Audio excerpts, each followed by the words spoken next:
Depuis le mois de septembre, date de départ d'une flottille composée d'une cinquantaine de bateaux, notamment partis de plusieurs villes méditerranéennes. Ce mercredi, plusieurs embarcations en route vers Gaza ont à leur tour été interceptées par les forces armées israéliennes. Parmi ces bateaux figure le Conscience, à bord duquel se trouvait Isaline Amalrik Chouri, fille du résistant Maurice Chouri et nièce de Daniel Casano. La militante a été arrêtée, comme elle l'a fait savoir notamment dans des vidéos postées sur ses réseaux sociaux. Le reportage de Florence Antomarc et Morgane Plouchard. Si vous voyez cette vidéo, c'est que nous avons été arrêtés illégalement en mer et kidnappés par les forces israéliennes d'occupation. Ces messages Instagram, tous les militants les ont enregistrés en prévision des interpellations. La prévision s'est réalisée ce matin, 6h30 heure locale.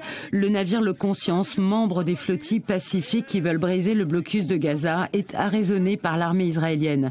Sur ces images d'Associated Press, on reconnaît parmi la centaine d'activistes la Corse Isaline Chouri Amalrik.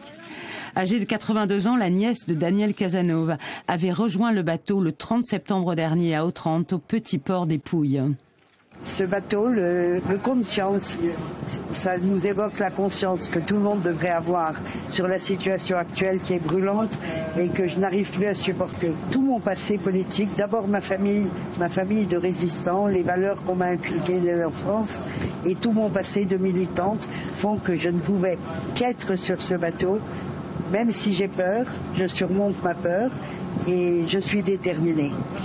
À moins de 200 km des côtes palestiniennes, ce sont au total 9 bateaux qui ont été arraisonnés tôt ce matin dans les eaux internationales en toute illégalité.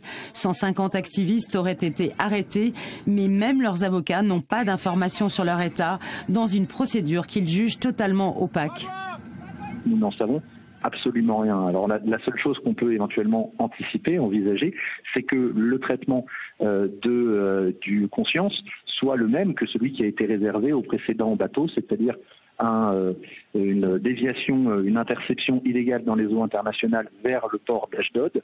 Ensuite de cela, un maintien dans une forme de rétention dans une zone de non-droit par les autorités israéliennes et puis un transfert des activistes vers la prison de Kiviot dans le désert du Negev.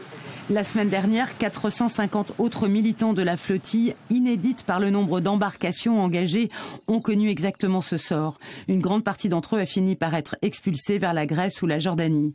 Les avocats, les familles et les soutiens des militants français réitèrent leur demande expresse de protection de l'État.